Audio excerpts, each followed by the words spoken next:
ایران کے بادشاہ نے اپنے بیٹے کو پڑھانے کے لیے ایک استاد صاحب کا بندوبست کیا۔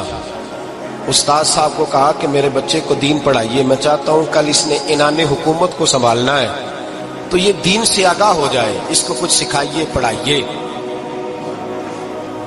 بہت نیک بزرگ بڑے درویش عالم پڑھانے لگے، اسباق مکمل ہو گئے، دین کے اسباق قرآن مجید پڑھایا، احادیث طیبہ کا درس دیا، اصول فقہ سے روشناس کرایا۔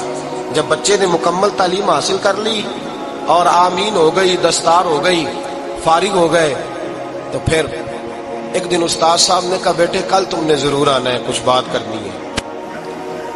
شہزادہ گیا ملنے استاد صاحب سے، استاد صاحب نے کنڈی لگا لی، ہاتھ میں درہ پکڑ لیا، مار مار کے پورے وجود کو زخمی کر دیا، کوئی غلطی نہیں، کوئی بات نہیں، مارا۔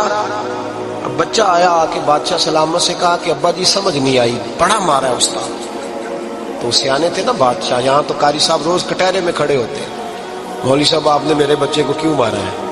آپ 8,000 کے مولوی ہیں، میرا کئی کروڑ کا بچہ ہے، سویرے بدل لیں گے، خبردار آپ نے بچے کو ہاتھ لگایا، اپنی حیثیت میں رہے معذرت۔ جو قومیں استادوں کو کٹہروں میں کھڑا کرتی ہیں وہ ترقی نہیں کر پاتی، جو استادوں کو کٹہروں میں روز کھڑا کرتے ہیں۔ کہا ابا جی بڑا مارا ہے، تو والد بڑے سمجھدار تھے، کہنے لگے بیٹا استاد باپ ہوتا ہے، وہ زیادتی نہیں کرتا، کوئی بات ہوگی میں تیرے استاد کو کٹہرے میں نہیں بلاؤں گا۔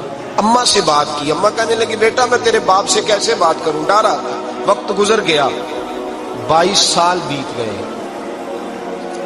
22 سال گزر گئے، بادشاہ کا انتقال ہوا، شہزادہ تخت پہ بیٹھا، پہلا حکم یہ دیا کہ میرے استاد کو بلاؤ، پہلا حکم۔ استاد جی بوڑھے ہو گئے تھے، چھڑی کے اوپر ٹیک لگا کے آئے اور بھویں سفید ہو کے جھک گئی تھیں، یوں آنکھ کھول کے بڑی مشکل سے دیکھا، کہنے لگے شہزادے حکم ہو۔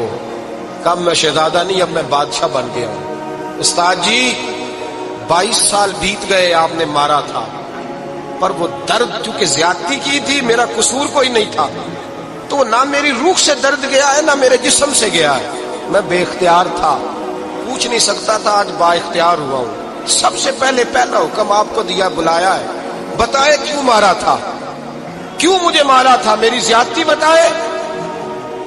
تو استاد، بوڑھے استاد کی آنکھیں آنسوؤں سے بھر گئی، کہنے لگے بیٹے بس آج کے دن کے لیے مارا تھا، یہ جو دن آ گیا نا میری زندگی میں اس لیے مارا تھا، یہ میں چاہتا تھا میری زندگی میں وقت ہے، آج کے بس میری مراد پوری ہو گئی۔ کہ صاحب کس لیے، مجھے بھی سمجھائے۔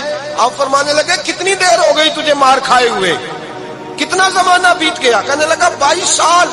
فرمایا زخم بھولے تو نہیں، درد ختم تو نہیں ہوئی، تمہیں بات ایک منٹ کے لیے بھی تمہارے حافظے سے محو تو نہیں ہوئی؟ کہ استاد جی روز رات کو یاد آتی، روز خیال آتا تھا۔ استاد کہنے لگے بھائی تو بے اختیار تھا، پوچھ نہیں سکا، 22 سال تجھے یاد رہا، مجھے پتا تھا تو ایک دن حکمران بنے گا، میں نے تجھے اس لیے مارا تھا کہ بیٹے یاد رکھنا، کسی پہ ظلم نہ کرنا، اگر تجھے 22 سال تک یاد رہا ہے تو جس پر تو ظلم کرے گا اسے بھی قیامت تک یاد رہے گا، اور یہ یاد رکھنا تو آج با اختیار ہوا تو تو نے مجھے بلا لیا ہے، قیامت کے دن غریب با اختیار ہو جائیں گے، مظلوم با اختیار ہو جائیں گے، وہ با اختیار ہوں گے للہ الواحد القہار، رب کریم کی بارگاہ کے اندر ان کا اختیار ہوگا، اکیلے اللہ کی حکمرانی ہوگی، پھر وہ بلائیں گے بڑے بڑے کج کلا، دنیا میں جن کی پگڑیاں اونچی تھی وہ سر جھکائے کھڑے ہوں گے، دنیا میں جو ڈکٹیٹر بنتے تھے ان کی پشتیں لال ہوں گی، ان کو غدار لکھا جائے گا، قیامت تک نہیں بھولے گا۔ ظلم کرنا تو سوچ سمجھ کے کرنا، نہ کرنا جتنا تم سہ سکتے ہو، اتنی زیادتی کرنا جتنی قیامت میں تم برداشت کر سکتے ہو۔ میرے نبی کریم صلی اللہ علیہ وسلم نے فرمایا ظلم سے بچو، یہ قیامت کے اندھیروں میں سے ایک اندھیرا ہوگا، زندگی میں زیادتی نہ کریں، اگر تھوڑی دیر کے لیے کوئی چیز برداشت کر جائیں گے تو وہ فائدہ دے جائے گی، کچھ دیر کے لیے اگر سہ جائیں گے تو نفع مل جائے گا، سہنے کی کوشش کریں لیکن زیادتی نہ کریں، نظر کو، سوچ کو، ذہن کو پاک رکھیں، اور میرے بھائی زندگی پوری ظلم سے بچیں، زیادتی سے بچیں۔ امیر المومنین حضرت جناب سیدنا عمر فاروق رضی اللہ تعالیٰ عنہ رات گھر میں تھے تو رونے لگے، بڑی دیر تک روتے رہے، والدہ اٹھی تو صاحبزادے سے کہنے لگی پتہ کرو تمہارے باپ کو کیا مسئلہ ہے۔ شہزادے آئے، کہنے لگے امیر المومنین والد گرامی کیا ہوا؟ تو حضرت عمر فاروق کہنے لگے بیٹا اپنی اماں کو بلاؤ۔ والدہ آ گئیں، کیا بات ہے؟ کچھ طبیعت خراب ہے تو حکیم کا بندوبست کیا جائے۔ تو حضرت عمر کہنے لگے کچھ بھی نہیں، آج مسجد سے نکلا ہوں تو نبی پاک کے صحابہ میری تعریفیں کر رہے تھے۔ یہ حضرت فاروق اعظم کے وصال کے قریب کے دن ہے۔ تعریف تو حضرت یہ رونے کی بات ہے کہ خوش ہونے کی؟ آپ فرمانے لگے نہیں، سوچتا ہوں باہر تو میں اچھا رہا ہوں، پتہ نہیں گھر میں ہی کوئی زیادتی نہ ہو گئی ہو، پتہ نہیں تمہارے ساتھ بھی میرے معاملات ٹھیک تھے کہ نہیں، صحابہ تو تعریف کرتے ہیں، رو رہا ہوں تمہاری وجہ سے نہ الجھ جاؤں، بیوی ہی نہ کہے میرا حق ہی ادا نہیں کیا۔ یہ لفظ کہتے کہتے پہاڑ ہے یہ شخص، کیسر و کسرا کانپتے ہیں۔ حضرت عمر رو پڑے، بی بی سے کہنے لگے مجھے اللہ کی رضا کے لیے معاف نہیں کر دیتی؟ میرے اوپر بوجھ تھا امت کا، میں ساری رات مدینے کی گلیوں میں پھرتا تھا، دن سارا مسجد میں گزرتا تھا، میں تجھے وقت نہیں دے پایا، معاف نہیں کر دیتی؟ تو زوجہ کہنے لگی نہیں عمر، میں نے بھی زندگی میں اپنا کوئی سکھ چین نہیں دیکھا، کوئی چاؤ پورا نہیں کیا، میں کیسے معاف کر دوں؟ میں نہیں معاف کرتی۔ حضرت عمر زمین پہ بیٹھ گئے، رونے لگے، کہنے لگے چل معاف کر دے۔ کہنے لگی ایک وعدہ کرو، قیامت کے دن رب کریم کی بارگاہ میں میری سفارش کرو گے؟ اللہ کی بارگاہ میں عرض کرو گے کہ اللہ اچھی تھی، مجھے کپڑے دھو کے دیتی تھی، روٹی پکا کے دیتی تھی، میری عزت کی محافظ تھی؟ جناب عمر کہنے لگے تیرے ساتھ وعدہ ہے، رب اپنے فضل سے عمر کو جنت دے گا تو عمر تجھے جنت میں ساتھ لے کر کے جائے گا، تیرے ساتھ وعدہ ہے۔ یہ بھائی جن کے دلوں میں احساس تھا کہ ہم سے کوئی زیادتی نہ ہو جائے کسی جگہ، وہ تو یہاں تک معاملہ کرتے تھے، یہاں تک ان کا خیال رہتا تھا۔ عزیزو، ایک تو نظر میں حیا پیدا کریں، والدین کی بہت بڑی ذمہ داری ہے۔ لاکھوں بچے مرضی کی شادیاں کر رہے ہیں، ہزاروں گھر اجڑ رہے ہیں، یہ وہ والا زہر ہے جو ہر گھر میں تیزی سے پھیلتا چلا جا رہا ہے۔ پہلے ہم کہتے تھے کہ بچہ باہر نہ نکلے، اب کہتے ہیں اللہ کہیں موبائل لے کے تنہا نہ بیٹھ جائے، کہیں تنہا نہ بیٹھ جائے، کیا بنے گا اس کا اگر یہ گندگی اور یہ ایسا نشہ ہے جو اجاڑ کے رکھ دیتا ہے انسان کی توانائیوں کو۔ ایک تو ذہن کو، طبیعت کو پاک رکھیں، دوسرا زیادتی کبھی نہ کریں۔ یہ دو سبق اگر امت کو یاد ہو جائیں تو پھر معاشرہ بڑی تیزی سے اصلاح پذیر ہوگا۔ نہ دیکھو دنیا کیا کہتی ہے، یہ دیکھا کرو رسول اللہ کیا کہتے ہیں۔ نبی پاک چھوڑ دو ساری دنیا کے دھوکے، سارے فیشن، ساری رسومات، ساری تہمات چھوڑ دو، چھوڑ دو۔ نبی پاک کی غلامی عزت ہے، حضور کی غلامی۔ یار بندہ بالکل بے عمل ہونا، بالکل تو میری طرح داڑھی رکھ کے پگڑی باندھ کے بس میں بھی چڑھ جائے تو کئی لوگ سیٹیں خالی کر دیتے ہیں، کہتے ہیں بزرگوں یہاں آ جائیں، حضرت جی یہاں آ جائیں، تو پھر عزت کس چیز کی ہوئی؟ سنت مصطفیٰ کی ہوئی نا، پھر عزت نبی پاک کی سنت کی ہوئی نا، وقار کی ہوئی نا۔ ایک صاحب، ایک بچے نے داڑھی رکھ لی تو مجھے آ کے کہنے لگے حضرت جی لوگ بڑے بڑے لقب دینے لگے ہیں۔ میں نے کہا کیا؟ کوئی کہتا ہے حضرت صاحب، کوئی کہتا ہے قاری صاحب، کوئی کہتا ہے حافظ صاحب، کوئی کہتا ہے علامہ صاحب۔ تو میں نے کہا تیری موج نہیں بن گئی؟